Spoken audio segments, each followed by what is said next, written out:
तो सभी हिरण्यकशिपु और उनके सभी पार्षदों को मारने के बाद भगवान बैठ जाते हैं और बहुत गुस्से में होते हैं, बहुत क्रोधित होते हैं क्योंकि अभी उनका गुस्सा शांत नहीं हुआ है। और सभी देवी देवता है वहाँ पे, है ना, ब्रह्मा, इंद्र, लक्ष्मी जी, उच्च लोक के निवासी गंधर्व, चारण और सब बहुत सारे सभी लोगों के निवासी वहाँ पे आए हैं क्योंकि जो लीला चल रही थी सब देवी देवता और सब उसको देख रहे थे।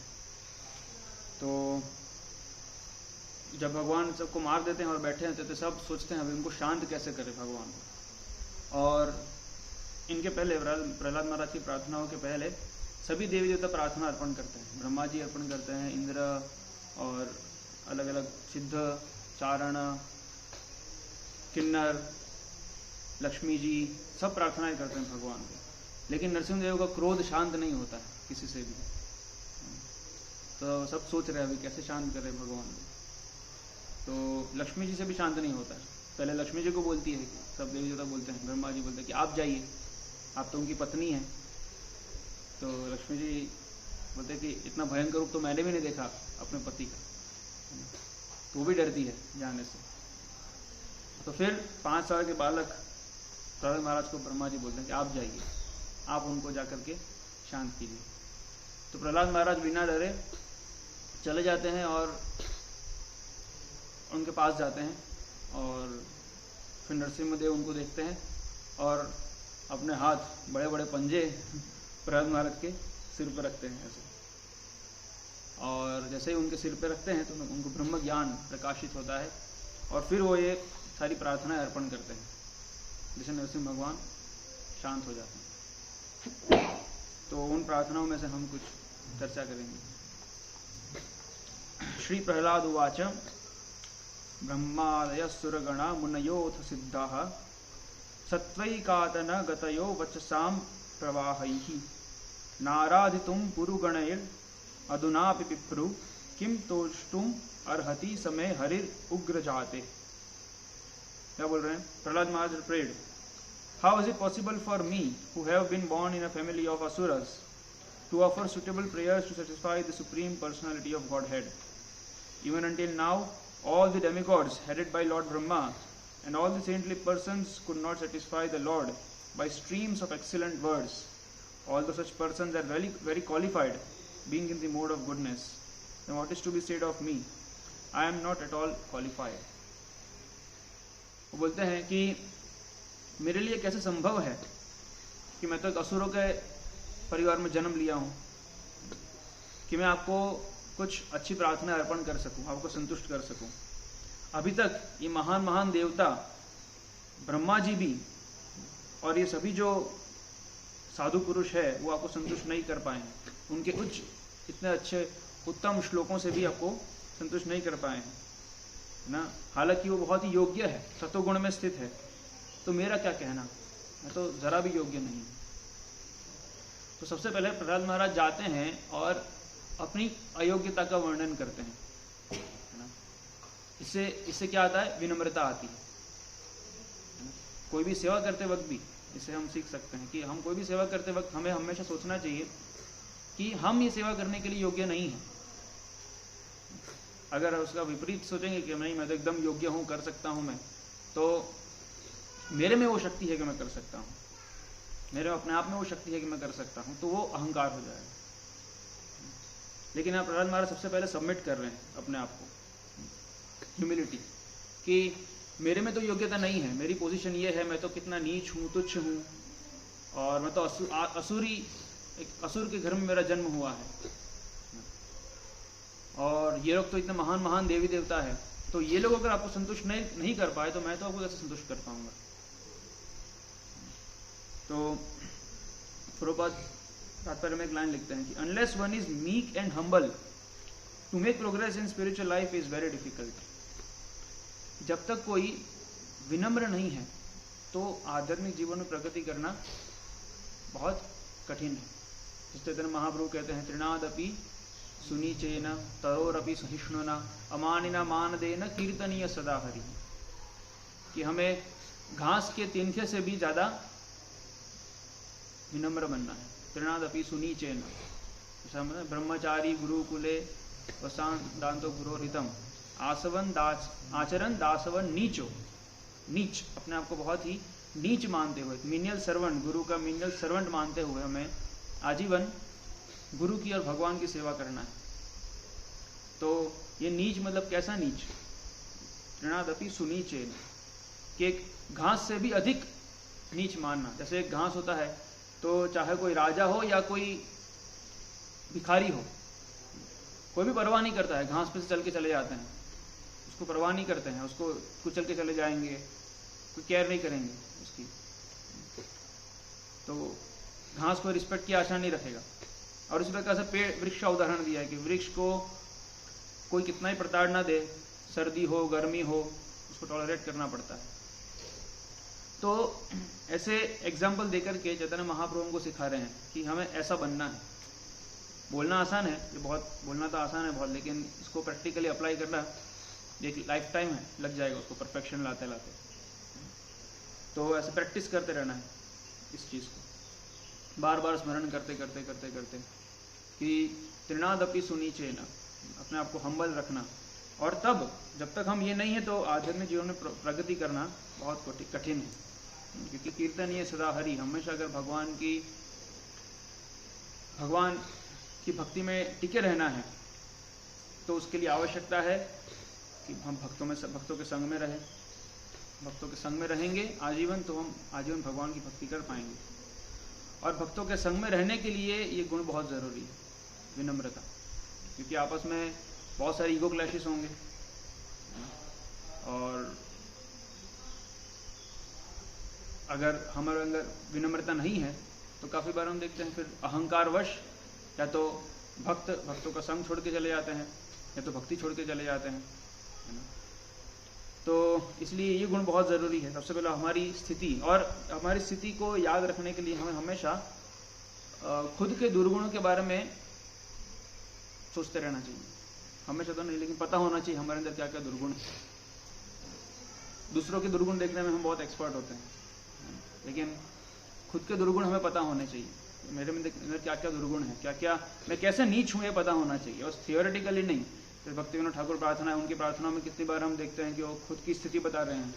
हमारा जीवन सदा पापे रत, नाहि का पुण्य रलेश।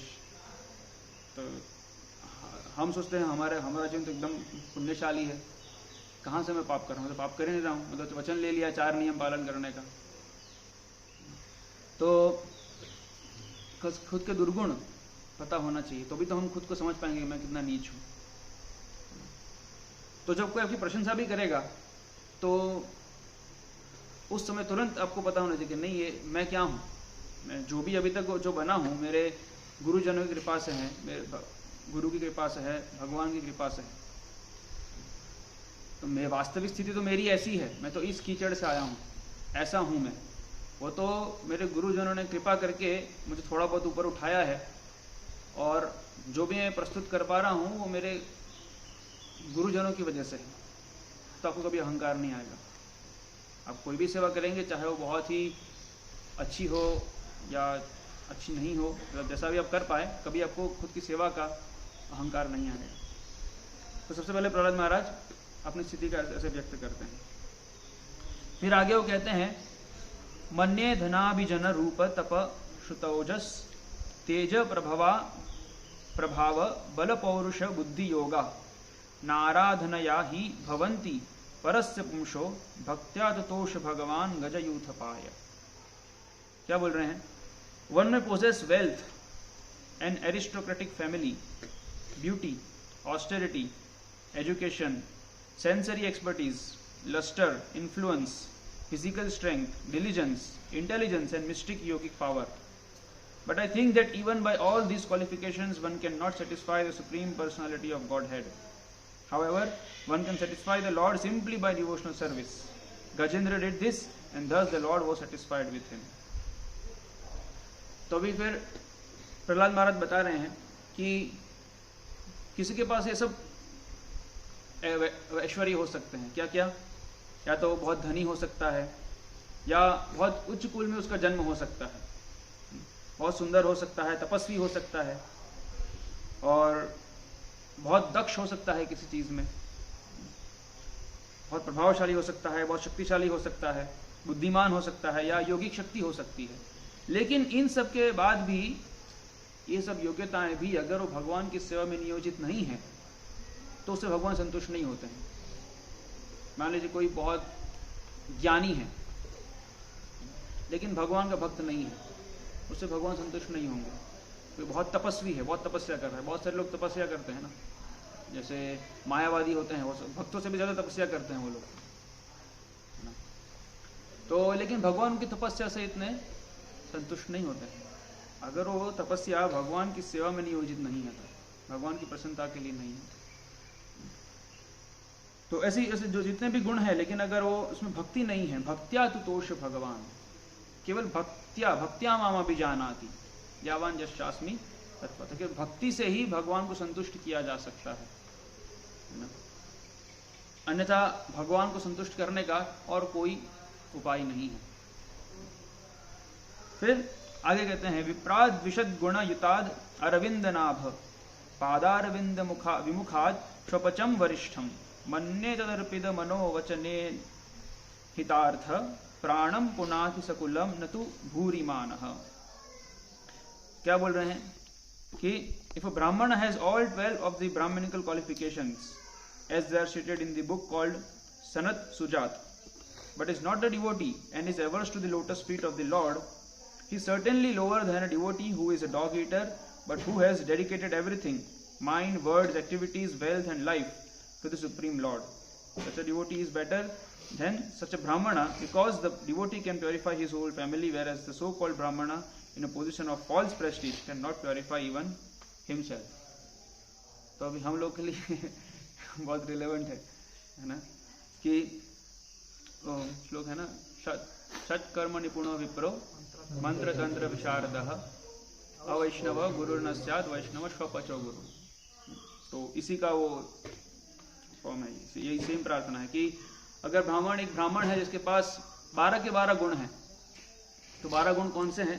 तो प्रभुपाद तात्पर्य में लिखते हैं, ज्ञानम च सत्यम च दम श्रुतम च ही अमात्सर्यम हृष दीक्षा अनुसूया यज्ञश्च दानम च धृति शमश्च महाव्रता द्वादश ब्राह्मणस्य। ये 12 गुण होते हैं ब्राह्मणों में। क्या क्या? ज्ञानम, ज्ञान, शास्त्रों का ज्ञान,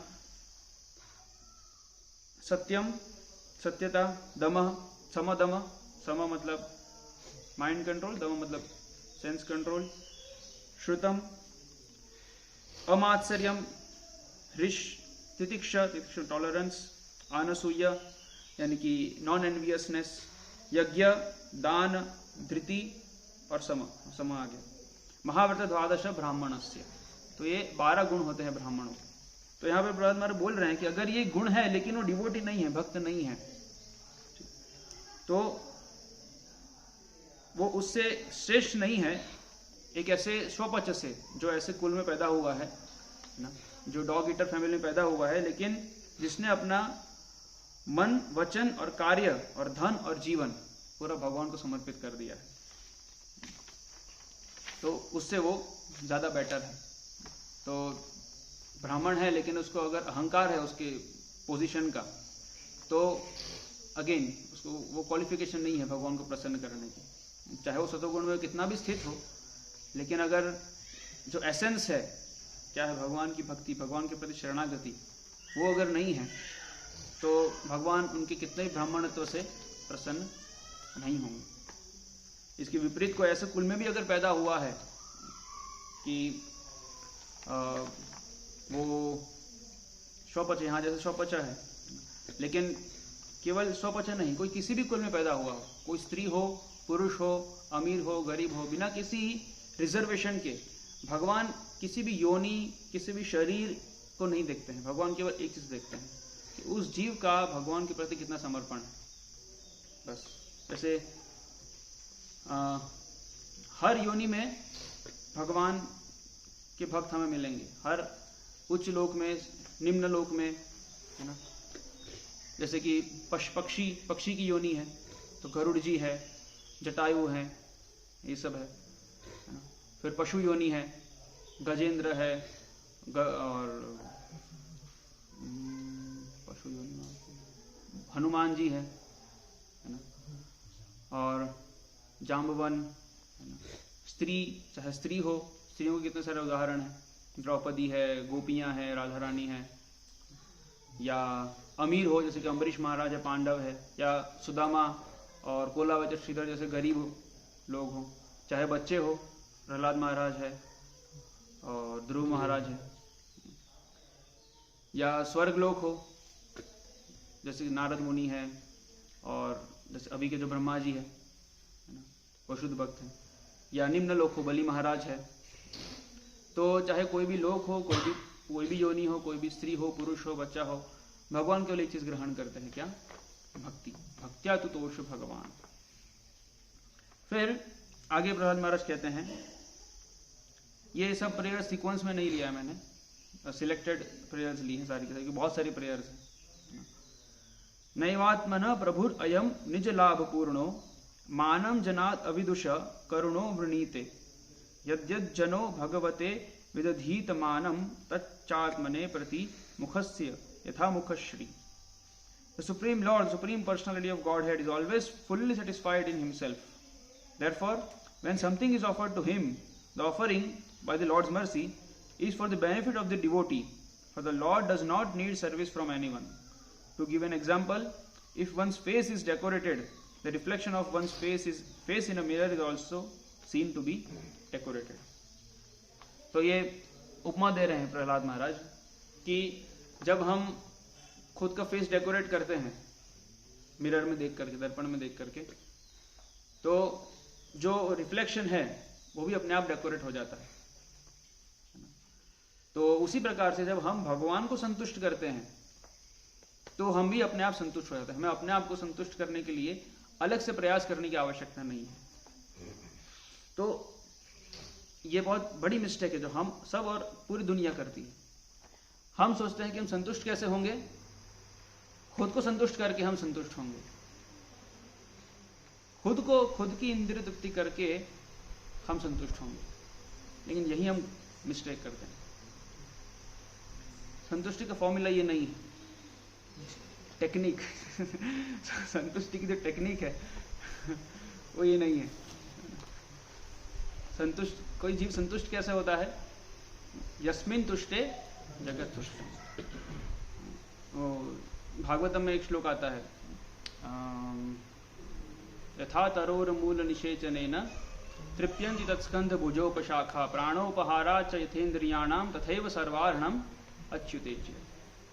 कि जिस प्रकार से हमें अगर शरीर को संतुष्ट करना है तो चाहे सेंसेस कितना भी प्रयास कर ले कि मैं खुद संतुष्ट होने का प्रयास करूंगा, खुद मैं खाऊंगा। एक हाथ सोचे अगर मैं खुद खाऊंगा खाना तो भी कितना भी प्रयास कर ले लेकिन वो ग्रहण नहीं कर पाएगा, और ना ही वो संतुष्ट होगा, ना ही और कोई अंग संतुष्ट होगा। और उसी प्रकार से हम चाहे पेड़ के अलग अलग पौधों में, पेड़ पत्तों में, फलों में, फूलों में अगर पानी डाले लेकिन पेड़ की जड़ में पानी ना डाले तो किसी को भी पोषण नहीं मिलेगा। उसी प्रकार से भगवान को संतुष्ट किए बिना अगर हम खुद से अलग से, भगवान मतलब यहाँ पे भगवान आ गए, उनके प्रतिनिधि आ गए, गुरु सब आ गए, उनको जब तक हम संतुष्ट नहीं करते तो हम संतुष्ट नहीं हो सकते, क्योंकि हमारी वो संवैधानिक स्थिति है ही नहीं। यहाँ प्रहलाद बोल रहे हैं कि जिस प्रकार से एक रिफ्लेक्शन अपने आप डेकोरेट हो जाता है, जिस पर अगर फेस डेकोरेट हो जाएगा तो उससे हम कंपेयर कर रहे हैं कि अगर हम भगवान की सेवा करेंगे तो अपने आप हम भी संतुष्ट हो जाएंगे। प्रभुपाद लिखते हैं कि in conclusion the more we engage in Krishna consciousness and render service unto the Lord the more we benefit. Krishna does not need service from any of us. तो कृष्ण को हमारी सेवा की आवश्यकता नहीं है। ये चेतना में, इस चेतना में सेवा होनी चाहिए। तो मैं जब घर पे था तो एक बार कोई फेस्टिवल था, तो एक भक्त ने मुझे कॉल किया कि ऐसे ऐसे फेस्टिवल में है, हमारे ग्रुप की सेवा है, तो आप आएंगे? तो मैंने बोला कि हाँ प्रभु, आवश्यकता होगी तो मैं आ जाऊँगा। मेरे अहंकार को तोड़ने के लिए बोला कि आवश्यकता तो नहीं है, लेकिन आपको आना हो तो आ सकते हो आप। तो मैंने फ़ोन कॉल कट किया, उसके बाद मुझे समझ आया कि ऐसा क्यों बोल रहे हैं, कि ये दिखाने के लिए नहीं, आपकी आवश्यकता नहीं है। हम सोचते हैं हमें आवश्यकता है, हम नहीं करेंगे तो कौन करेगा, मैं ही तो कर रहा हूँ। तो नहीं, अब देखिए कोई भी सेवा चली हो जाती है, अगर हम नहीं भी है तो ऐसा नहीं भगवान की सेवा रुक रही है ना। और भगवान की सेवा तो होती रहेगी। हमें हमेशा याद रखना है कि हम बस एक इंस्ट्रूमेंट है ना, और हमें लाभ मिल रहा है। जैसे लिखा है ना कि therefore when something is offered to him, to Krishna, the offering by the Lord's mercy is for the benefit of the devotee. हम जो भी अर्पण करते हैं भगवान को हमारे बेनिफिट के लिए ही है। वैसे नहीं, कृष्ण को कुछ बेनिफिट मिल रहा है, कृष्ण को कुछ फायदा हो रहा है, कृष्ण तो अपने आप संतुष्ट हैं और उनकी सेवा करने के लिए उनका मिशन ऑलरेडी है, सब कुछ होने वाला है। जब पृथ्वी त्याच जत नगर आदि ग्राम सर्वत्र प्रचार होय मोर नाम, चैतन्य महाप्रभु ने बोल दिया है तो होगा ही। अभी भगवान बोले निमित्त मात्रम भवे सभ्य साची, भगवान बोल रहे देखो मैंने तो सबको मार दिया है ऑलरेडी, ये सब ऑलरेडी मर चुके हैं, आप नहीं मारोगे। अर्जुन सोच रहा है कि अगर मैं ठीक है मैं तो युद्ध नहीं लड़ूंगा, तो ठीक है भगवान ने थोड़ी चीटिंग की, भगवान को हो सकता है थोड़ी और चीटिंग करनी पड़ती कौरवों को मारने के लिए, लेकिन भगवान मार तो देते सबको। ऐसा नहीं कि अर्जुन युद्ध नहीं लड़ते तो पांडव जीत नहीं पाते, क्योंकि ऑलरेडी मार चुके थे भगवान। भगवान से बोल रहे हैं कि श्रेयो लभस्व, आप श्रेय प्राप्त करो, क्रेडिट, टेक क्रेडिट, कि मैं तो मार चुका हूं, अभी आप उसमें इंस्ट्रूमेंट बन करके आप क्रेडिट ले लो। देखो अर्जुन, इसलिए हम याद करते हैं आज अर्जुन कितना महान योद्धा, सबको खत्म कर दिया, सबको मार दिया, है ना, तो वो क्रेडिट है। तो वैसे ही हमें क्रेडिट लेना नहीं है, डिवोटी की ऐसी इच्छा नहीं होती है तो क्रेडिट चाहिए, लेकिन उसका ही बेनिफिट है, उसका ही लाभ है, क्योंकि जो भगवान की सेवाएं हो तो ऑलरेडी हो चुकी है और होगी ही, है ना। हम निमित्त बनकर के, इंस्ट्रूमेंट बन के हम खुद का लाभ कर सकते हैं। तो प्रभुपाद लिख रहे हैं कि the more we engage in Krishna consciousness and tender service the more we benefit, उतना ज्यादा हमारा लाभ है। फिर आगे प्रहलाद महाराज कहते हैं क्वाहम रजब प्रभव ईश तमोधिकेस्मिन् जाता सुरेतर कुले क्व तवानुकंपा न ब्रह्मणो न तु भवस्य न वै रमाया यन्मे अर्पित शिरसि पद्मकर प्रसादः। O my Lord, O Supreme, because I was born in a family full of hellish material qualities, of passion and ignorance, what is my position? And what is to be said of your causeless mercy, which was never offered even to Lord Brahma, Lord Shiva, or the goddess of fortune Lakshmi? You never put your lotus hand upon their heads, but you have put it upon mine. तो अभी वो कितने भाग्यवान है वो बता रहे हैं कि मैं तो ऐसी नीच फैमिली में, नीच कुल में पैदा हुआ था जिसमें रजोगुण और तमोगुण प्रधान है ना। हिरण्यकशिपु के परिवार में मेरा जन्म हुआ था, तो मेरी स्थिति क्या है। लेकिन आपकी अहेतु की कृपा का क्या कहना कि जो कभी ब्रह्मा, शिव और लक्ष्मी जी को भी अपना अर्पण नहीं किया, वो कृपा आपने मुझ पर अर्पण की है। उनके सिर पे भी आप कभी हाथ नहीं रखते हो, आपने मेरे सिर पे हाथ रखा है। तो क्यों प्रहलाद महाराज को इतना स्पेशल कृपा, इतनी खास कृपा मिली? क्या क्वालिफिकेशन थी उनकी कि उनको इतनी खास कृपा मिली? तो प्रहलाद महाराज की स्थिति अगर हम देखें तो उनके पिता हिरण्यकशिपु थे जिन्होंने तीन लोगों को जीत लिया था। सब देवी देवता हिरण्यकशिपु के अंडर में थे। अग्निदेव आते थे उनके महल के दीपक जलाने के लिए, है ना। अगर इंद्रदेव गुस्सा कर दे, हिरण्यकशिपु गुस्सा कर दे और उनकी भवें गुस्से से ऐसे हो जाए तो इंद्रदेव डर जाते थे और वर्षा करते थे ऑफ सीजन। अगर सीजन नहीं है तो भी उनको वर्षा करना पड़ता था, है ना। ऐसा ऐश्वर्य था हिरण्यकशिपु का, पूरे ब्रह्मांड को जीत लिया था। तो प्रहलाद महाराज के पास तो रेडीमेड पोजीशन थी, है ना, और सीधा उनको बस यस बोलना था। लेकिन हिरण्यकशिपु की स्थिति कैसी है, पूरे ब्रह्मांड को उसने अपने अधीन बना लिया, लेकिन अपने ही बालक को अधीन बनाने में असफल रह गया, है ना। वो बहुत प्रयास कर रहे थे हिरण्यकशिपु कि ये बस एक बार विष्णु से द्वेष करने लगे, फिर बस सारी प्रॉपर्टी आपकी, है ना, ये पूरा राज्य आपका, आप इसके उत्तराधिकारी हैं। इसलिए उनको स्कूल भेजते थे षंड और अमृत की, है ना, और वहां पर सिखाते थे कि इनको सिखाओ कि विष्णु भगवान नहीं है और विष्णु से द्वेष करना है और मैं भगवान हूं, ये सिखाओ उसको। तो वो लोग सिखाते थे और फिर स्कूल से आते थे प्रहलाद महाराज, तो हिरण्यकशिपु अपने गोद में बिठाते हैं। अब पूछते हैं कि बेटा आज क्या सीखा, सबसे अच्छी शिक्षा क्या सीखी है स्कूल में, तो क्या बोलते हैं, श्रवणम कीर्तनम विष्णु स्मरणम पाद सेवनम अर्चनम वंदनम दास्यम सख्यमात्म निवेदनम इति पुंसार्पिता विष्णु भक्तिश्चैन्नव लक्षणा क्रियते भगवती अद्धा तन्मन्य अधितम उत्तमम। ये सबसे उत्तम शिक्षा है जो मैंने सीखी। जैसे ही हिरण्यकशिपु सुनते हैं, विष्णु का नाम सुनते हैं, तो अपने ही 5 वर्ष के बालक गुस्से में आकर के फेंक देते हैं, द्वेष, गुस्से में आकर के। तो यहां पे वो बता रहे हैं कि इतना ऐश्वर्य प्रहलाद महाराज के पास रेडीमेड था सब कुछ, वो चाहते तो बस एक हाँ बोल देते, हाँ ठीक है विष्णु भगवान नहीं है, और सब कुछ उनको मिल जाता। लेकिन इसके विपरीत उन्होंने बोला नहीं, विष्णु ही भगवान है। और उनको इतना प्रयास किया, फिर इतनी प्रताड़ना दी, हाथी से कुचलवाने का प्रयास किया, पर्वत के ऊपर से फेंक दिया, अग्नि में जलाने का प्रयास किया, जहर देने का प्रयास किया।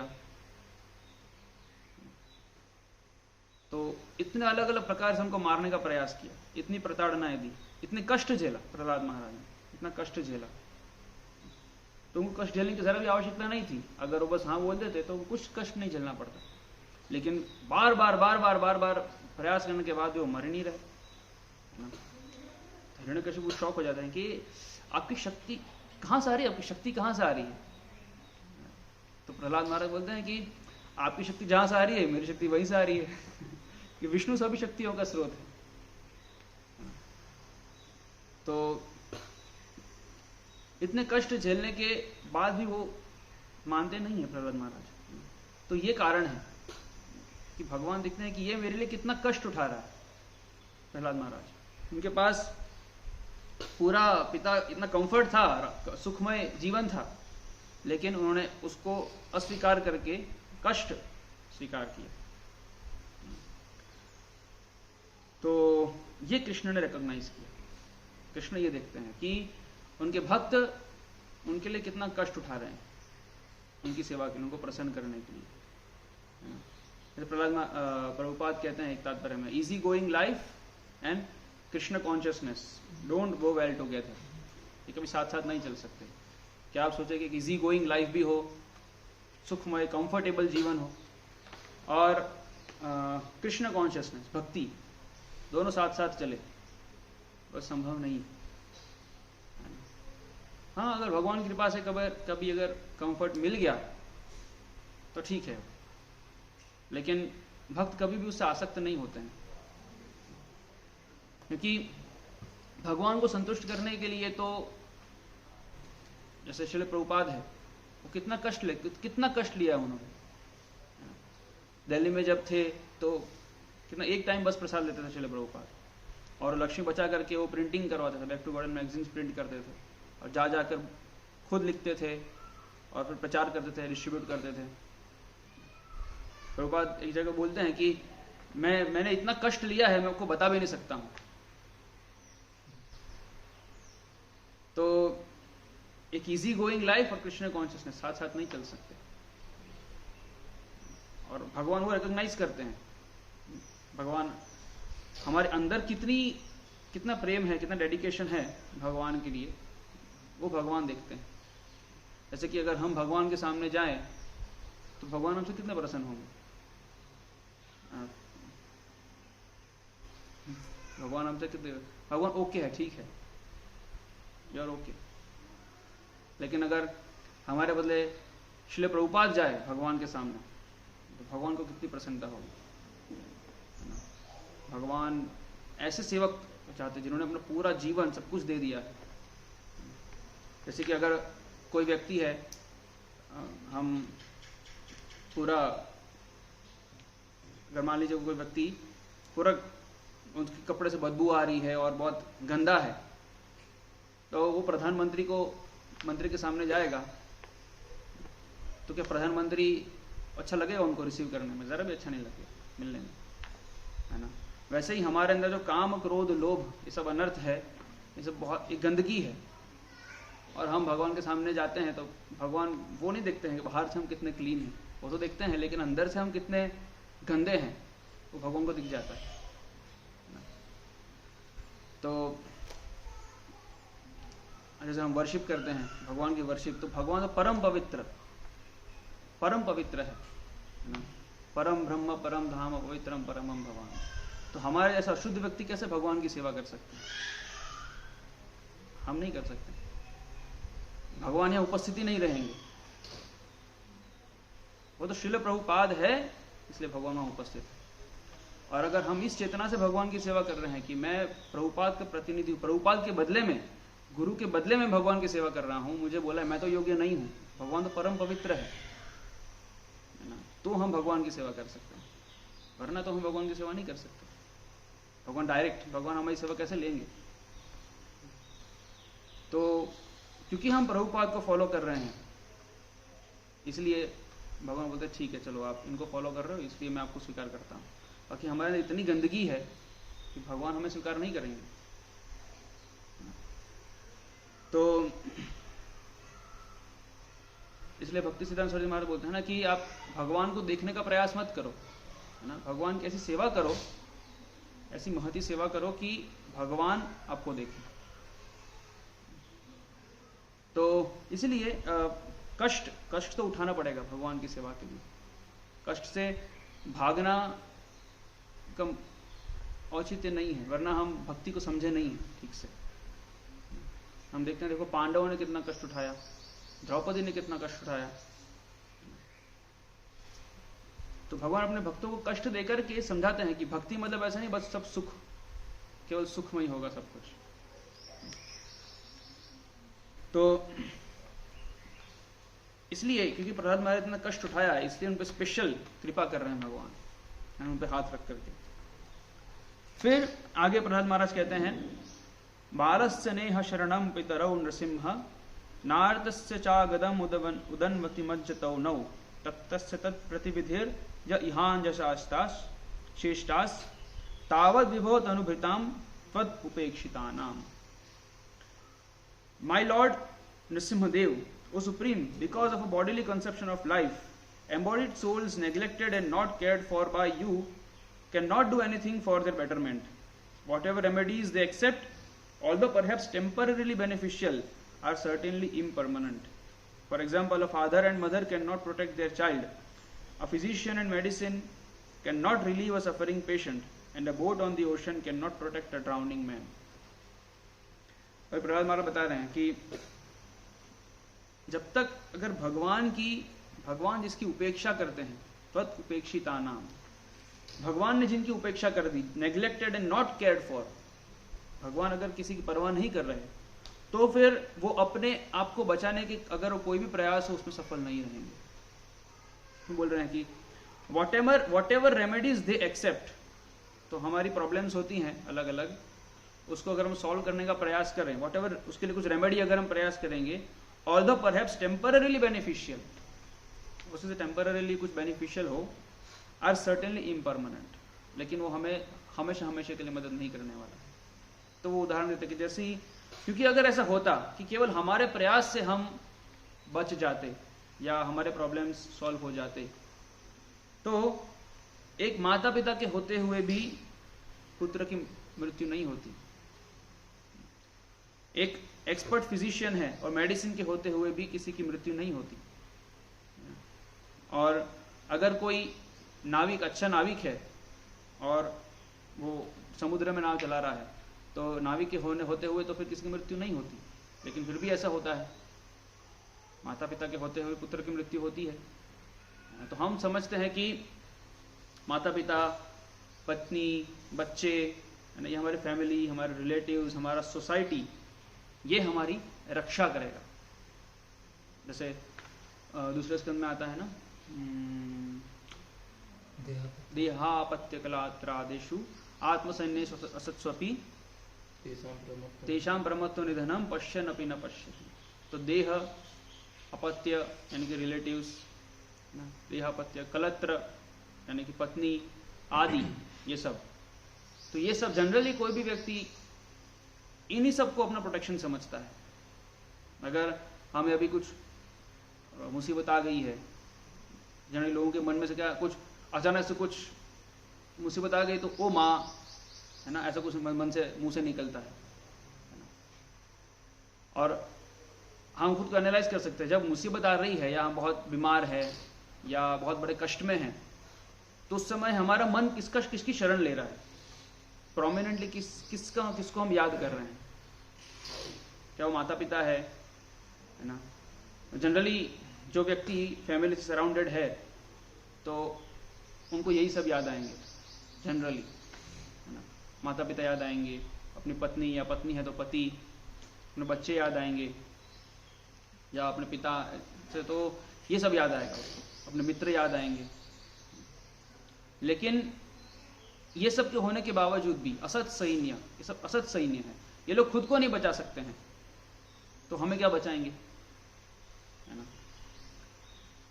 तो यहाँ पे प्रहलाद महाराज बोल रहे हैं कि माता पिता के हो, अगर माता पिता रक्षा करते, वो अल्टीमेट प्रोटेक्टर्स होते बच्चे के, तो क्यों उनके होते हुए भी पुत्र की मृत्यु हो रही है। मतलब वो अल्टीमेट प्रोटेक्टर्स नहीं है, क्योंकि आपकी कृपा नहीं है। जब तक भगवान की कृपा नहीं, तब तक वो बचा नहीं सकते। अगर एक डॉक्टर अल्टीमेट प्रोटेक्टर होता तो अच्छे से अच्छा फिजिशियन होने के बाद भी लोग क्यों मरते हैं। वो है ना माइकल जैक्सन, वो उसने क्या सोचा था कि मैं 150 साल जीऊंगा, और पैर के नाखून से लेकर के सिर के बाल तक 12 या 15 डॉक्टर्स डेली पूरा उसका बॉडी चेकअप करते थे, जिससे उसको कुछ रोग हो या थोड़ी सी भी कुछ प्रॉब्लम हो तो तुरंत उसको इलाज हो जाए और वो 150 साल तक जी सके। वो 50 साल में मर गया, 100 साल भी नहीं जी पाया। तो डॉक्टर्स अल्टीमेटली रक्षा नहीं कर सकते। तो और ऐसे ही अगर हम नाव में बैठे हैं, नावी कितना भी अच्छा है, लेकिन भगवान की कृपा नहीं है तो हम बच नहीं सकते। तो कृष्ण रक्षा करते हैं। जैसे यहाँ पे हम प्रहलाद महाराज के केस में देखते हैं, नरसिंह भगवान आए उनकी रक्षा करने के लिए, है ना, लेकिन वो अपने तरीके से रक्षा करेंगे, उनके पास उनका तरीका है रक्षा करने का। ऐसा नहीं हम डिमांड करें भगवान से कि आपने प्रहलाद महाराज को बचाया तो हमें भी बचाइए, है ना। जरूरी नहीं है कि भगवान शरीर की रक्षा करेंगे तो ही वो माना जाएगा। भगवान बोलते हैं कि नमे भक्त प्रणश्यति, आपने बोला है कि मेरे भक्त का भी विनाश नहीं होगा, तो इसका मतलब तो भक्त की मृत्यु होनी ही नहीं चाहिए। तो ऐसा नहीं कि भगवान केवल शरीर की रक्षा करते हैं तो ही भगवान की रक्षा है। भगवान भक्ति की रक्षा करते हैं, भक्ति की रक्षा करते हैं, है ना। तो लेकिन अगर हम डिमांड करें कि नहीं आपको तो मेरी रक्षा करनी पड़ेगी, तो वही अपने आप में दिखा रहा है कि वो भक्त नहीं है। क्यों? क्योंकि भक्त कभी डिमांड नहीं करेगा भगवान से। प्रहलाद महाराज ने कभी डिमांड नहीं किया, ऐसा कोई वर्णन नहीं आता कि प्रहलाद महाराज को मुसीबत में डाला है और डिमांड कर रहेगा मेरी रक्षा कीजिए। अम्बरीश महाराज के इसमें देखते हैं, जब दुर्वासा मुनि और राक्षस छोड़ते हैं उन पे, तो अम्बरीश महाराज भी बस हाथ जोड़ खड़े रहते हैं, ठीक है जैसी भगवान की इच्छा। बाद में सुदर्शन चक्र भगवान भेजते हैं उनकी रक्षा करने के लिए, है ना। तो ऐसे हम देखते हैं भगवान रक्षा करेंगे, लेकिन उनके पास उनका खुद का तरीका है कैसे रक्षा करना है। फिर आगे प्रहलाद महाराज कहते हैं, यस्मात् प्रिया प्रिय वियोग संयोग जन्म शोकाग्निना सकल योनिषु दह्यमानः दुखौषधम तदपि दुखम अतद्धियाहम भूमन भ्रमामि वद मे तव दास्य योगम। O great one, O supreme Lord, because of contact with displeasing circumstances, and separation from pleasing circumstances, one is placed in a most regrettable position on heavenly or hellish planets, as if burning in a fire of lamentation.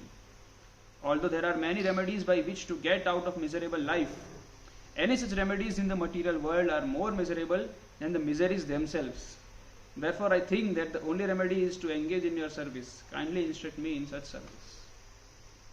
तो भरत महाराज expose कर रहे हैं material life को. क्या बोल रहे हैं कि because of contact with displeasing circumstances, कि हमें प्रसन्न ना हो, प्रसन्न ना दे ऐसे स्थिति से हम स्थिति के संपर्क में आते हैं, और जो हमें प्रसन्न करती है वैसी स्थिति से जब दूर चले जाते हैं तो उसमें उसको हम दुख मानते हैं. यह दुख है. और जो हम उपाय ढूंढते हैं इन सब दुखों से मुक्त होने का, there are many remedies by which to get out of miserable life, any such remedies in the material world are more miserable than the miseries themselves. तो जो हम उपाय ढूंढते हैं भौतिक दुखों से मुक्त होने के लिए, वो उपाय और दुख देते हैं उन दुखों की बजाय. इसलिए मैं सोच रहा हूं कि एक ही उपाय है वास्तव में इन सभी दुखों से मुक्त होने. क्या है? Is to engage in your service. आपकी सेवा में ही एकमात्र उपाय है. तो उपाय ढूंढने हैं हमें दुखों से दूर होने के, लेकिन हमें समझना है कि वो अल्टीमेट रेमेडी नहीं है. इन उपायों से हम वास्तव में मुक्त नहीं हो, दुखों से मुक्त नहीं हो सकते. एक दुख आएगा, एक दुख जाएगा तो दूसरा दुख आ जाएगा. इसलिए केवल वो उपाय पर्याप्त नहीं है. अल्टीमेट सॉल्यूशन तो भगवान की सेवा करना ही है. तो जैसे चैतन्य चरितमृत में है कि द्वैते भद्रा भद्र ज्ञान शब मनोधर्म एई भालो एई मंद एई शब ब्रह्म. कि इस जगत में द्वैत, ड्युअलिटी, कि भद्रा भद्र, ये भद्र है अभद्र है, सब मनोधर्म है. एई भालो एई मंद, ये अच्छा है ये बुरा है. वास्तव में सब बुरा है इस जगत में. एई शब ब्रह्म, तो ये अच्छा है ये बुरा, सब ब्रह्म है. केवल कृष्ण की सेवा में ही सब भद्र है, सब भालो है, सब अच्छा है. उसके अलावा केवल चाहे वो शुभ भी हो, भौतिक रूप से अच्छा भी हो, लेकिन वास्तव में वो बुरा है. जैसे कि धृतराष्ट्र का उदाहरण देखते हैं. 100 पुत्र है उसके, तो भौतिक रूप से देखा जाए तो बहुत भालो, बहुत अच्छा है, लेकिन बाद में वही सुख उनके बहुत महान दुख का कारण बनता है. तो क्योंकि जैसे ही इस जगत में सुख आता है तो उस समय अटैचमेंट हो जाता है, और वो सुख परमानेंट रहने वाला है नहीं, या फिर हम परमानेंट रहने वाले हैं नहीं, तो वो हमसे अलग हो जाएगा, तो फिर वही सुख फिर दुख का कारण बन जाता है. तो इसलिए जब तक हम भगवान की सेवा में एंगेज नहीं होते हैं तब तक हम इन सुख दुख से बंध जाएंगे. या तो सुख से अटैच हो जाएंगे, दुख से डिटैच हो जाएंगे. जिस वस्तु से दुख आ रहा है उसे डिटैच हो जाएंगे, जिस वस्तु से सुख आ रहा है उसे अटैच हो जाएंगे, और तब तक हम ये सुख दुख अनुभव करते ही रहेंगे. इसलिए बेस्ट सॉल्यूशन, रूट सॉल्यूशन क्या है कि ना सुख से अटैच हो ना दुख से डिटैच हो, बस कृष्ण की सेवा में लगे रहें. फिर बहुत अच्छा श्लोक है. उसके बाद बोलते हैं, एवं जनम निपतितम प्रभवाहि कूपे कामाभिकामम अनुय प्रपतन प्रसंगात कृत्वात्मसात् सुरशिना भगवन् गृहीतः सोहम कथम नु विसृजे तव भृत्य सेवा. My dear Lord, O Supreme Personality of Godhead, because of my association with material desires, one after another, I was gradually falling into a blind well full of snakes, following the general populace. But your servant Narad Muni kindly accepted me as his disciple and instructed me how to achieve this transcendental position. Therefore, my first duty is to serve him. How could I leave his service? तो तव भृत्य सेवा. तो यहाँ प्रहलाद महाराज बोल रहे हैं कि मैं तो अज्ञान के कुएं में जा रहा था, है ना, सामान्य लोगों को फॉलो करते हुए, क्योंकि सामान्य लोग वहीं जा रहे हैं, अंधकूप, है ना, अज्ञानता में डूबे हुए, और मैं भी उन्हीं का अनुसरण कर रहा था, और विषयों से भरे अज्ञान के कुएं में गिरता जा रहा था. हमारी भी स्थिति ऐसी है, हम भी ऐसे ही थे, अभी भी विषयी हैं, लेकिन थोड़े बेहतर हुए हैं प्रभुपाद की कृपा से, उनके भक्तों की कृपा, उनके फॉलोअर्स की कृपा से। तो हम भी ऐसे ही थे। और जैसे यहाँ पे नारद मुनि, वो नारद मुनि का गुणगान कर रहे हैं कि but your servant Narada Muni kindly accepted me as his disciple and instructed me how to achieve this transcendental position. Therefore my first duty is to serve him. How could I leave his service? तो वैसे ही हम लोग भी किसी न किसी तरह से प्रभुपाद की बुक्स के माध्यम से संपर्क में आते हैं, या प्रभुपाद के जो शिष्य हैं या उनके शिष्य हैं, है ना, उनके फॉलोअर्स हैं, उनके भक्तों के माध्यम से संपर्क में आते हैं। तो अगर वो नहीं होता तो अभी हम कहाँ होते, हमारी स्थिति क्या होती। तो अभी हम जितना भी कुछ भक्ति कर पा रहे हैं वो क्यों है, क्योंकि श्रील प्रभुपाद और उनके भक्त पूरी दुनिया में जाकर के प्रचार कर रहे हैं, तब हम भक्तों के संपर्क में आ पाए। जैसे कि अगर मैं खुद का एग्जाम्पल लूँ, अगर कोई डिवोटी अगर मेरे माताजी के पास नहीं आते बुक्स लेकर के, तो हो सकता है मुझे कभी पता ही नहीं चलता इसके बारे में। मेरे घर से 2 मिनट की दूरी पे सेंटर चल रहा था 3 साल से, 2 मिनट की दूरी पे, और कभी हमें पता नहीं चला। लेकिन जब प्रभुपाद की बुक आई, जब वो रीड किया, तो भक्तों का संग करने की इच्छा हुई, और जैसे भक्तों का संग करने की इच्छा हुई तो फिर भगवान ने सब व्यवस्था कर दी। तो भगवान के भक्तों की कृपा है, भगवान श्रील प्रभुपाद की कृपा है, उनकी पुस्तकों के माध्यम से हम अभी भक्ति कर पा रहे हैं, है ना। इसलिए हमारा सबसे पहला ड्यूटी है प्रभुपाद की इच्छा को पूरा करना, प्रभुपाद के जो अनुयायी हैं उनकी इच्छाओं को पूरा करना, गुरु की सेवा करना। तो जैसे परम पूज्य भक्ति विकास स्वामी महाराज कहते हैं कि यहाँ पे वो बोल रहे हैं कि my first duty is to serve him. तो यहाँ देखते गुरु निष्ठा, गुरु के प्रति क्या निष्ठा है। तो परम पूज्य भक्ति विकास स्वामी महाराज कहते हैं कि without Srila Prabhupada we don't even want Goloka Vrindavan, ऐसा डेडिकेशन है ना, कि प्रभुपाद ने हमको दिया है सब कुछ, प्रभुपाद के बिना हमें गोलोक वृंदावन भी नहीं चाहिए। तो जैसे अनंत आचार्य के बारे में हम सुनते हैं, है ना, वो भगवान को कह देते हैं, बालाजी को, कि वो भगवान उनको कहते हैं कि आप चले जाइए यहाँ से, तिरुमला पर्वत से, आपकी सेवा मुझे स्वीकार नहीं करना है। तो क्या बोलते हैं कि आपने मुझे यहाँ सेवा करने के लिए नहीं लगाया है, मेरे गुरु रामानुजाचार्य ने लगाया है ना, इसलिए मैं उनके कहने पर लगा हूँ, आपके कहने पर नहीं लगा हूँ। हम देखते हैं कि भगवान से भी ज़्यादा इंपॉर्टेंस दे रहे हैं गुरु को। उसमें कुछ फिलोसॉफिकली गलत नहीं है, क्योंकि गुरु भगवान के सेवक है, तो अगर आप गुरु से अटैच रहेंगे, गुरु निष्ठा होगी, तो डेफिनेटली आप भगवान के सेवक रहेंगे ही, है ना। लेकिन यहाँ पे हम देख रहे हैं कि गुरु ज़्यादा इंपॉर्टेंट है। भगवान बोलते हैं ये में भक्त जना पार्थ न में भक्ताश्चते जना मद भक्तानाम ये भक्ताश्ते में भक्त तमामता। भगवान बोल रहे हैं कि जो मेरे भक्त है वो मेरे भक्त नहीं है, लेकिन मद भक्तानाम ये भक्ताश, जो मेरे भक्तों के भक्त हैं, ते में भक्त तमाम, ये वो मेरे बेस्ट डिवोटीज हैं।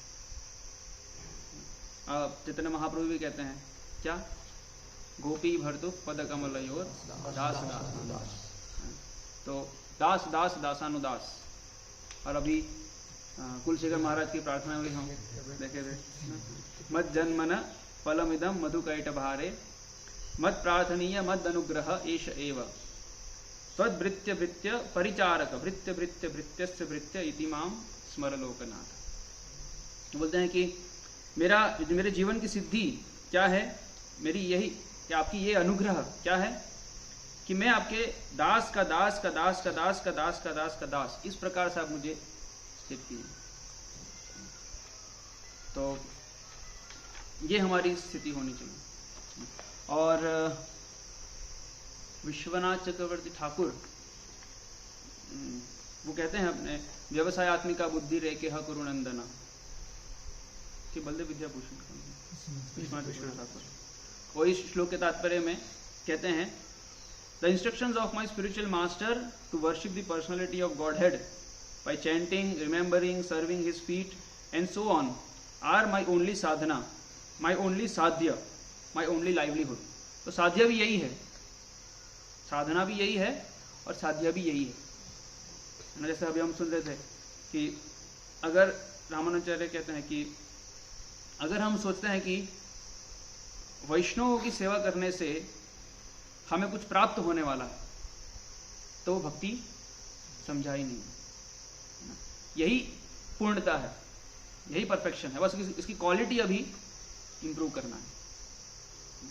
तो हमारे गुरु के जो उपदेश हैं वही, उनको पालन करना ही वही परफेक्शन है। वो परफेक्शन भी है और वही वो साध्य भी है और साधन भी वही है। I am incapable of giving up these instructions either in the stage of practice or in the stage of perfection. तो चाहे मैं साधक अवस्था में हूं या सिद्ध हो गया हूं, सिद्ध होने पर भी मैं मेरे गुरु जो उपदेश दिए हैं, आदेश दिए, उसको छोड़ नहीं सकता हूं। They alone are my object of desire and my only responsibility. Besides them, I can desire no other responsibility, not even in my dreams. It is all the same to me whether I feel happiness or unhappy, whether I feel happy or unhappy, or whether my material existence is eradicated or not. तो बोल रहे हैं कि चाहे मैं पूरा खत्म ही क्यों ना हो जाऊं, चाहे काम वासना मुझे आवृत कर दे, चाहे मैं नरक में भी क्यों ना चला जाऊं, लेकिन मैं इन उपदेशों को कभी भी नहीं छोड़ सकता। तो अगर ये हम हमेशा स्मरण रखेंगे तो गुरु के उपदेशों से कभी हम विचलित नहीं होंगे, क्योंकि हम जनरली यही सब चीजें हमें भ्रमित करती है कि अपराध हो गया तो, या नरक में चले गए तो, या काम वासना आवृत हो गई तो, या मैं इसको करूंगा तो मेजॉरिटी आइडिया क्या आता है कि दुख मिलेगा मुझे, अगर मैं इसको करूंगा तो दुख आएगा। जनरली यही होता है, वही हमें सेवा से पीछे हटाता है। अगर मैं करने जाऊंगा तो कष्ट होगा, इसमें प्रॉब्लम आएगी, कुछ तकलीफ होगी, यही मेजर कंसर्न होता है हमारा, क्योंकि हम खुद के बारे में सोचते रहते हैं, है ना। लेकिन यहाँ पे विष्णु चक्रवर्ती ठाकुर क्या भाव प्रस्तुत कर रहे हैं, और यही भाव राधा रानी का है। ना गणी आपन दुख शबे वांछी तार सुख, तार सुख हमारा तात्पर्य कि खुद के दुख की गणना नहीं करके केवल गुरु और कृष्ण का जो जिसमें सुख है बस वही देख करके वही देखना है ना। उनका सुख ही हमारे जीवन का तात्पर्य है, एसेंस है। मोरे यदि दिया दुख तहां होइले महासुख, से ही दुख मोर सुख वर्य। कि अगर उनकी सेवा करने में मुझे दुख भी आ रहा है या वो मुझे दुख दे रहे हैं और उसमें उनको बहुत सुख मिल रहा है, तो वो दुख ही मेरा सबसे बड़ा सुख है। तो बहुत उच्च स्तर है ये बोलना तो बहुत आसान है लेकिन ये हमारा गोल है। ठीक है, फिर बस और 3 प्रार्थनाएं हैं।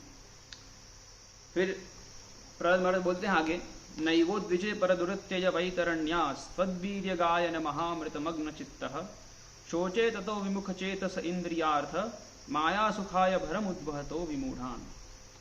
O best of the great personalities, I am not at all afraid of material existence, for wherever I stay, I am fully absorbed in thoughts of your glories and activities. My concern is only for the fools and rascals who are making elaborate plans for material happiness and maintaining their families, societies and countries. I am simply concerned with love for them. तो एक प्रचारक की कैसी भावना होनी चाहिए वो प्रहलाद महाराज यहाँ पे बता रहे हैं कि मैं जरा भी भौतिक अस्तित्व से डर नहीं रहा हूँ, क्योंकि मैं तो हमेशा आपके गुणगान में हमेशा मेरा मन लगा रहता है। मैं तो उन लोगों के लिए कंसर्न्ड हूँ जो यहाँ पे सुख ढूंढ रहे हैं और प्लान्स बना रहे हैं यहाँ पे सुखी रहने के लिए।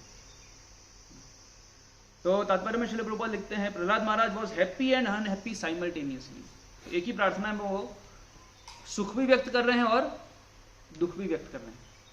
सुखी किस लिए है? He felt happiness and transcendental bliss because of his being Krishna conscious. क्योंकि वो खुद सुखी है, क्योंकि वो खुद कृष्ण कॉन्शियस है, इसलिए बहुत सुखी है। Yet he felt great unhappiness for the fools and rascals who make elaborate plans to be happy in this material world. लेकिन वो दुखी इसलिए है कि उन लोगों के लिए जो इस भौतिक जगत में बहुत बड़े बड़े प्लान बना रहे हैं सुखी रहने के लिए, कि हम बहुत बढ़िया पढ़ाई करेंगे, फिर बड़ा सा घर गाड़ी पैसा कमाएंगे, बहुत फेमस बनेंगे, और ऐसे कुछ ना कुछ बहुत सबकी इच्छाएं होती है, और उससे वो सोचते हैं कि हम सुखी रहेंगे। लेकिन क्या होगा, बाद में कुछ समय बाद मृत्यु आ जाएगी, फिर वापस अगले जन्म में अगर वो मनुष्य के या कोई भी जन्म, कोई भी योनि हो, उसमें उनके सुख के प्लान्स होते हैं, कोई भी हो, पशु योनि हो, पक्षी योनि हो, उसमें हम वो सोचते हैं कि ऐसे हम सुखी रहेंगे, ऐसे हम सुखी रहेंगे, लेकिन बार बार बार बार बार बार जन्म मृत्यु के चक्कर में वो फंसते रहते हैं और दुख झेलते रहते हैं। तो वो देख करके प्रहलाद महाराज बहुत दुखी है। पर दुखे दुखी, ये वैष्णव का गुण होता है, पर दुखे दुखी। दूसरे का दुख देख करके एक वैष्णव को, जैसे शुद्ध महाभागवत को बहुत दुख होता है, और इसलिए उनके दुखों को दूर करने के लिए वो खुद बहुत कष्ट लेते हैं। जैसे हम देखते हैं श्रील प्रभुपाद कितना कष्ट लिया उन्होंने, है ना, इस पूरे आंदोलन को स्थापित करने के लिए। और रामानुजाचार्य का उदाहरण देखते हैं हम, है ना, हमने सुना कि उनके गुरु ने उनको मंत्र दिया, ओम नमो नारायणाय, बोला इसको किसी को नहीं बोलना है वरना आप नरक में चले जाओगे। तो वो तुरंत जाकर गोपुरम में जाकर सबको अनाउंस कर देते हैं, है ना, कि ठीक है ये लोग का उद्धार हो जाए, मुझे जाना पड़ेगा तो एक ही व्यक्ति नरक में जाएगा, लेकिन ये तो वैकुंठ चले जाएंगे। तो ऐसा हम देखते हैं वैष्णव की ये भावना होती है कि पहले दूसरा मुझे दुख मिले कोई बात नहीं, लेकिन दूसरे सुखी रहने चाहिए। और वास्तव में वैष्णव दुखी नहीं होता है, क्योंकि वो तो पूर्ण रूप से एब्जॉर्ब्ड है कृष्ण की, कृष्ण गुणगान करने में और उनकी लीलाओं में एब्जॉर्ब्ड है। फिर आगे वो कहते हैं, इसी का दूसरा नेक्स्ट श्लोक है, प्रायेण देव मुनयस्व विमुक्ति कामा मौनम चरन्ति विजने न परार्थ निष्ठा नैतान विहाय कृपणान विमोक्ष एको नान्यम तदस्य शरणम भ्रमतोनुपश्य।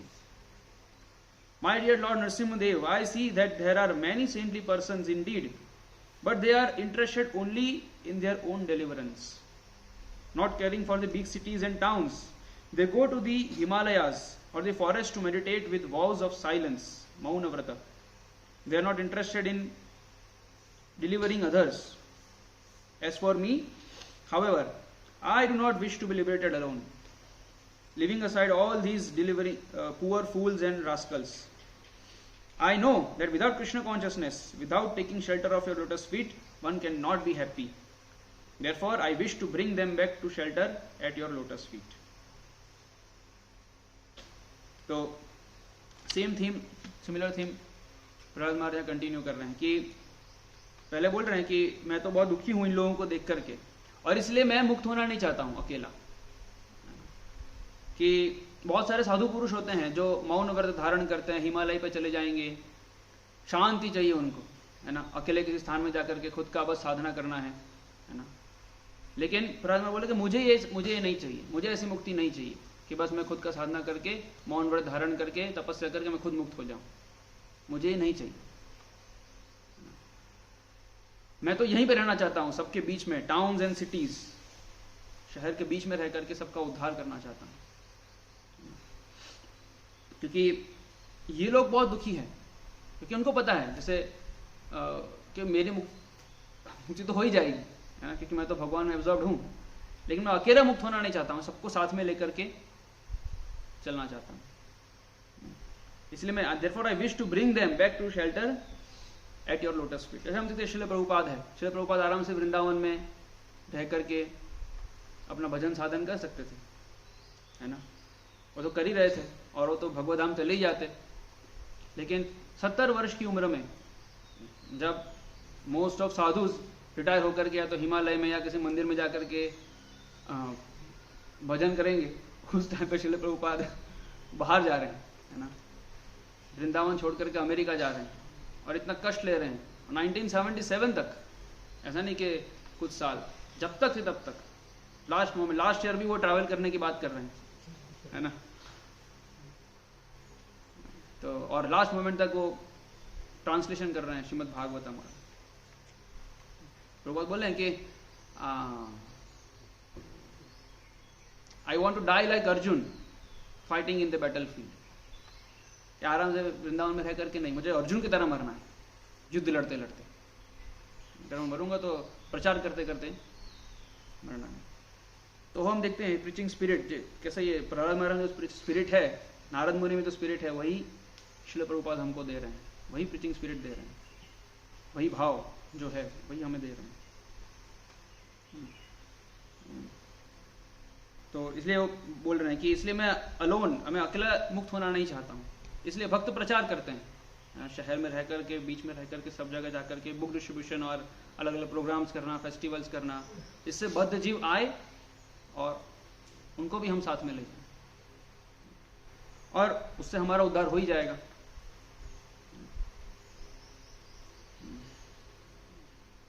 ठीक है, हरे कृष्ण। किसी का कोई प्रश्न है? जैसे आपने अभी बताया कि भगवान जो है जरूरी भक्ति के शरीर की रक्षा करें, तो भक्ति की रक्षा करते हैं।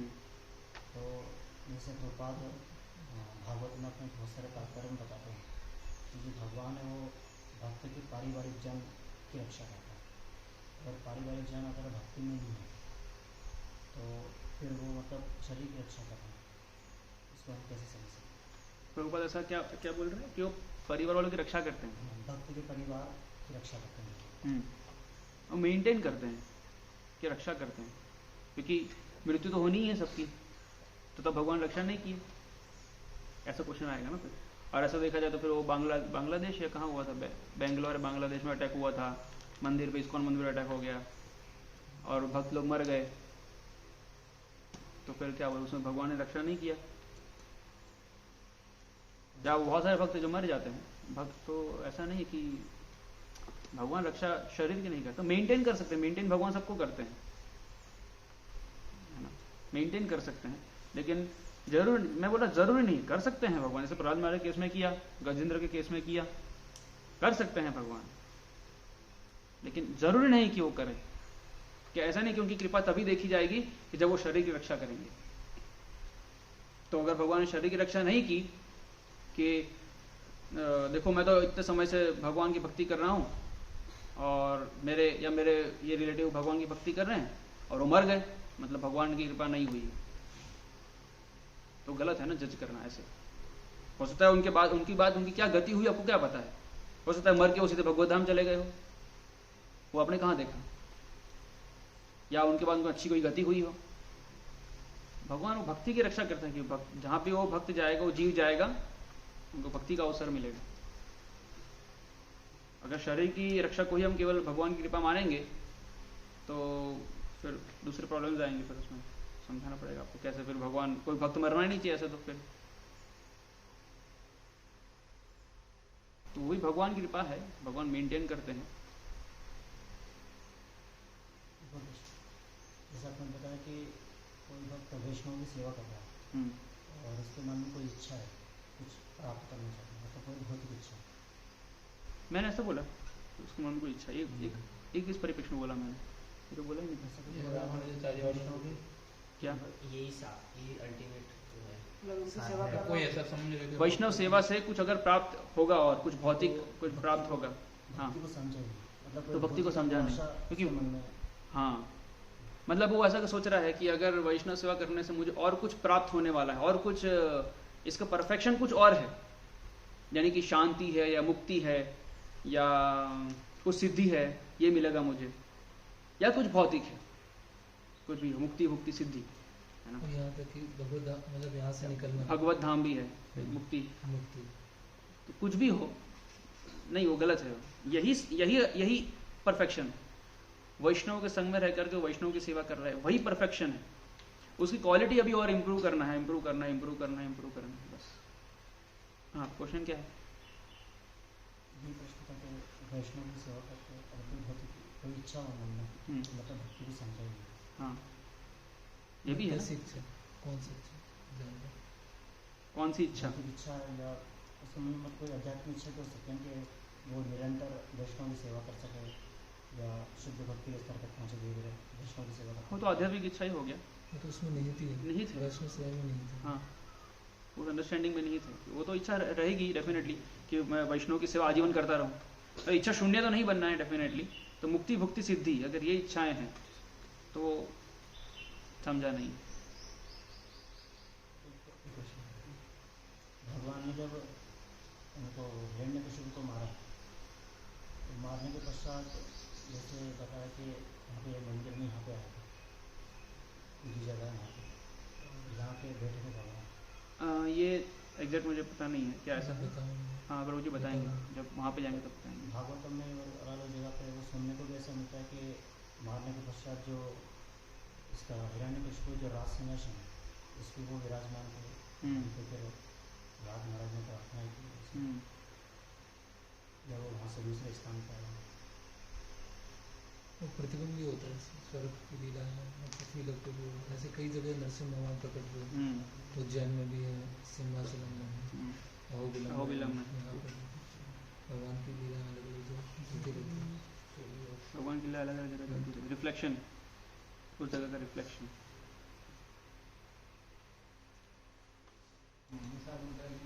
हमारी भक्ति में जीवन विनम्रता होनी चाहिए, तो विनम्रता को हम अपने भक्ति जीवन में कैसे लाए हैं। और यह क्वेश्चन हमारे कि अगर होता है कि हमसे कोई वरिष्ठ है और हमसे कोई जूनियर वरिष्ठ है, और कई जगह हम वरिष्ठ या जूनियर की बात सुन भी लेते हैं, क्या वो गलत है, मगर कई बार हमें बताना ही पड़ता है चीज़ को कि चीज़ है क्या वरिष्ठ की करना।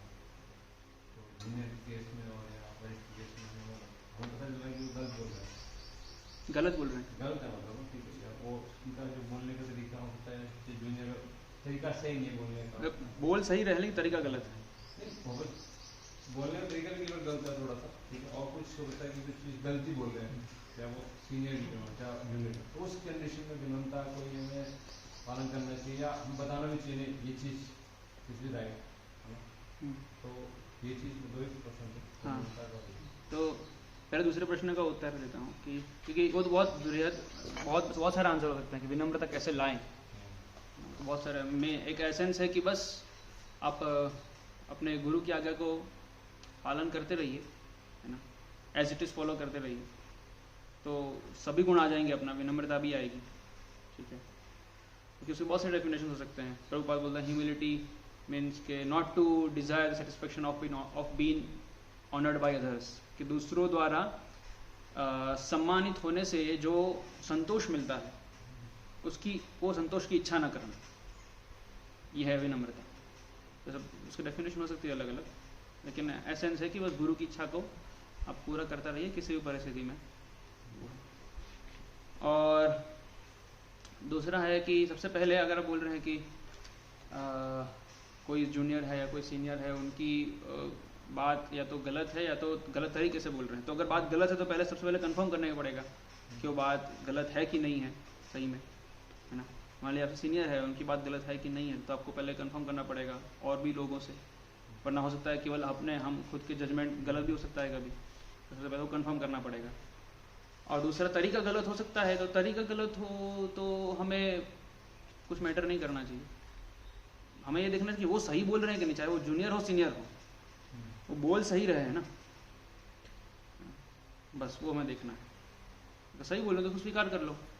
अभी कैसे बोला है, तो जैसे कि अगर आपके अंडर में कोई है, मान लीजिए आप एक टीम लीड कर रहे हैं और जो लीडर है उनके अंडर में कोई है और वो गलत तरीके से बोल रहा है उनके जूनियर के साथ या उनके समकक्ष के साथ या उन्हीं के साथ, लीडर के साथ, तो उस केस में उनकी रिस्पॉन्सिबिलिटी है, उनकी सेवा है उनको करेक्ट करना, इसलिए वो उनको बोलेंगे कि ऐसे नहीं बोलते हैं, ठीक है।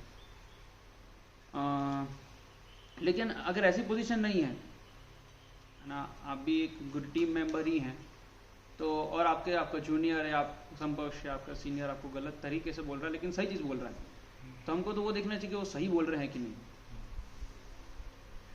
और उसमें दो कंडीशन हो सकती है, या तो वो उनका बोलने का तरीका ही ऐसा हो, हमेशा ऐसा ही बोल रहे हैं, ठीक है, तो उसमें क्या कर सकते हो, आपको एडजस्ट करके चलना पड़ेगा कि ठीक है भाई इनका बोलने का तरीका ही ऐसा है, हमेशा ऐसा ही बोलते हैं।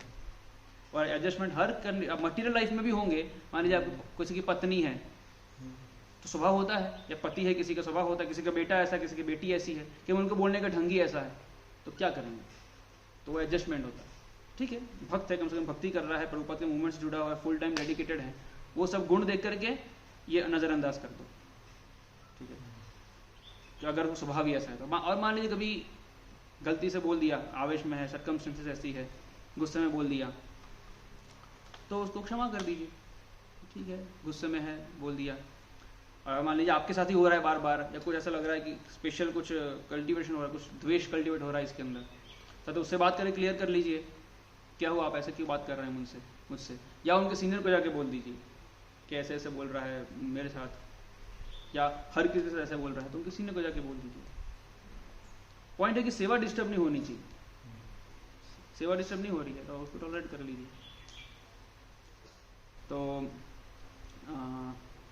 अगर उनके बोलने का तरीका गलत है तो उसमें ऐसे कर सकते हैं। और एक पॉइंट है करना है आपको कि हाँ, इसमें इसी क्वेश्चन में हाँ वैष्णव सेवा है, हाँ तो एक लेक्चर में सुना था कि पुष्टि मार्ग का जो एसेंस है वो है सर्विस की रिवॉर्ड, सर्विस रिवॉर्ड। हाँ यस, प्रभुपाद लिखते भी है, छोटी सी स्मॉल बुक में लिखते हैं, कौन सी बुक में लिखते हैं पता नहीं है, लेकिन वो प्रभुपाद सारी बुक्स में से केवल उस छोटी बुक में है, बस एक लाइन है बस, the reward of service is service. जो पुष्टि मार्ग का पूरा एसेंस है प्रभुपाद बस एक लाइन में उनकी छोटी बुक में लिख रहे हैं, the reward of service is service, मतलब सेवा का रिवॉर्ड क्या है, सेवा, बस और सेवा मिलेगी।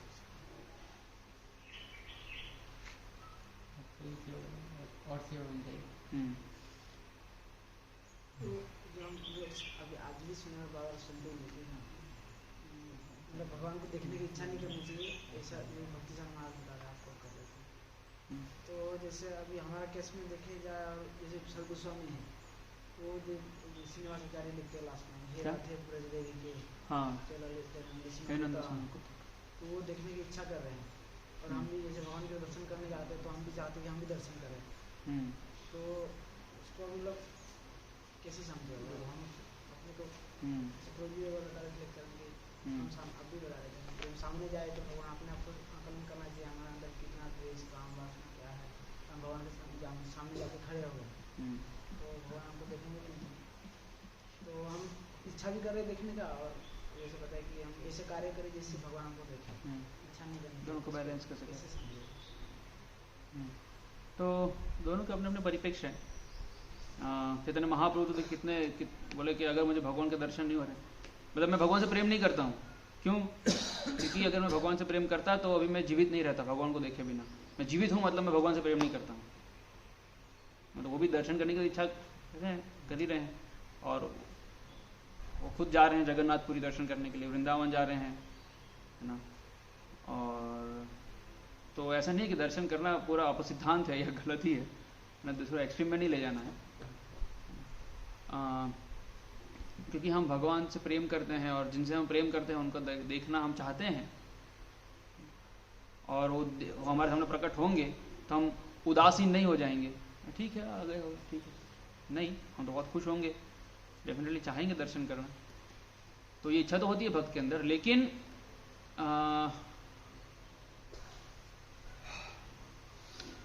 जो भक्ति सिद्धांत सरस्वती महाराज बोल रहे हैं वो मेरे ख्याल से ज़्यादा डीटीज के बारे में, डीटीज के परिप्रेक्ष्य में, कि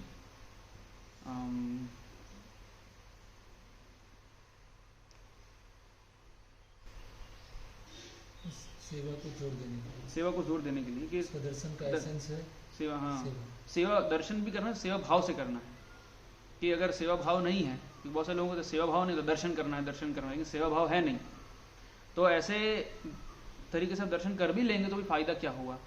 दुर्योधन ने भी भगवान के दर्शन किए थे, धृतराष्ट्र ने भगवान के दर्शन किए थे, दुशासन ने, कितने सारे हिरण्यकशिपु सबने भगवान के दर्शन किए, लेकिन उनका हार्ट चेंज नहीं हुआ।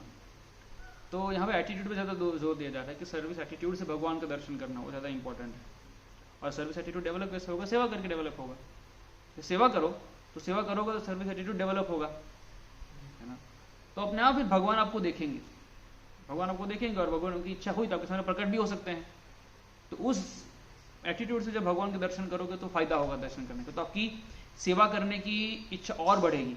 फिर नारद मुनि के साथ हुआ, उन्होंने तपस्या किया और एक झलक मिली बस भगवान की, और फिर भगवान प्रकट हो गए। बोले इस जन्म में आपको इतना ही मिलेगा बस। तो उनकी उससे बड़ी इच्छा, और भगवान के दर्शन करने की इच्छा और बड़ी, है ना, और तीव्रता बढ़ी। तो अगर सर्विस एटीट्यूड से भगवान के दर्शन करेंगे, जैसे चैतन्य महाप्रभु कर रहे हैं, भगवान के जगन्नाथ जी को बस देखा और पूरे मूर्छित हो गए, तो उससे उनका सर्विस एटीट्यूड बढ़ेगा अगर सही एटीट्यूड से हम दर्शन करेंगे तो। और सही एटीट्यूड नहीं होगा तो कुछ फायदा नहीं होगा, क्योंकि हमें फायदा मतलब क्या, सर्विस एटीट्यूड बढ़ना। तो सर्विस एटीट्यूड से जब दर्शन करते हैं तो सर्विस एटीट्यूड बढ़ेगा।